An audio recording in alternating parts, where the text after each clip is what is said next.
দিনহাটায় ফের চাঞ্চল্যকর ঘটনা। শনিবার সন্ধ্যা নাগাদ দিনহাটার নটকোবাড়ি মাছ বাজার সংলগ্ন এলাকায় এক মদ্যপ ব্যক্তির ধারালো অস্ত্র নিয়ে তাণ্ডবে রীতিমতো আতঙ্ক ছড়িয়ে পড়ে গোটা এলাকায়। ঘটনায় গুরুতর জখম হন দুই ব্যক্তি, যার মধ্যে রয়েছেন এক সিভিক ভলান্টিয়ার। স্থানীয় সূত্রে জানা গিয়েছে, স্বপন বর্মন তার বন্ধু জিয়ারুল হককে সঙ্গে নিয়ে বাজার করে বাড়ি ফিরছিলেন।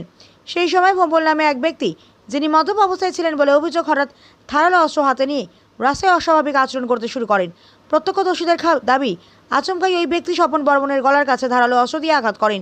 গুরুতর জখম হয়ে রক্তাক্ত অবস্থায় মাটিতে লুটিয়ে পড়েন স্বপন বর্মন। পরিস্থিতির গুরুত্ব বুঝে তার বন্ধু জিয়ারুল হক দ্রুত তাকে উদ্ধার করে দিনহাটা মহকুমা হাসপাতালে নিয়ে যান এবং ভর্তি করান।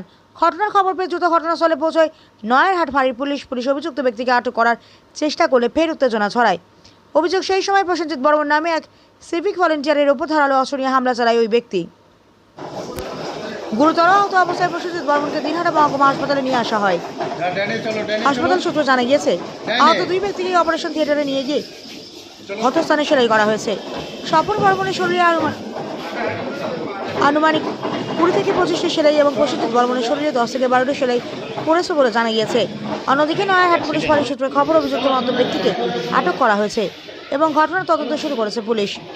একের পর এক ধারালো অস্ত্র নিয়ে হামলার ঘটনায় আতঙ্কের পরিবেশ দিনহাটার নাটকোবাড়ি এলাকায়। মাছবাজার থেকে আমরা বেরিয়েছি বাড়ি যাবো সবজি নেবো। আমরা চাইতেছি রাস্তা দিয়ে পেছন থেকে গিয়ে কম মারি। কি দিয়ে খুব মারে? ডাল দিয়ে কোন জায়গাটায় ঘটনা? নটকোবাড়ি বাজারে। কি নাম যাকে খুব মারছে? স্বপন বর্মন। আমার বাড়ি বাড়ি বস্ত্র। বস্ত্রটা। আপনার বাড়ি? আমার বাড়ি বস্ত্র। কি নাম? আমার নাম জিয়রুল্লাহ। আমার বন্ধু, একসঙ্গে দাঁড়াই তো বাড়িতে, এক জায়গায় পাশাপাশি বাড়ি। তারপর কি হসপিটালে নিয়ে আসলেন? তারপরে হসপিটাল থানাদা গিয়েছিল, থানাদায় পাঠিয়েছিল হসপিটাল। যে হামলাটা করেছিল সে কি আপনাদের পরিচিত? না, আমার পরিচয় না। তা কি মনে হচ্ছে, কোনো পুরানো শত্রুতা বা? এখন আমি তো জানি না, এখন এই ছেলে না ছেলে জানতে সে পিছন থেকে কোপ মেরেছে। পেছন থেকে যে এরকম আমরা এইরকম চাইতেছি তো, পেছন দিকে এসে মারছি। আমি সামনে ছিলাম, এই পেছনে ছিল।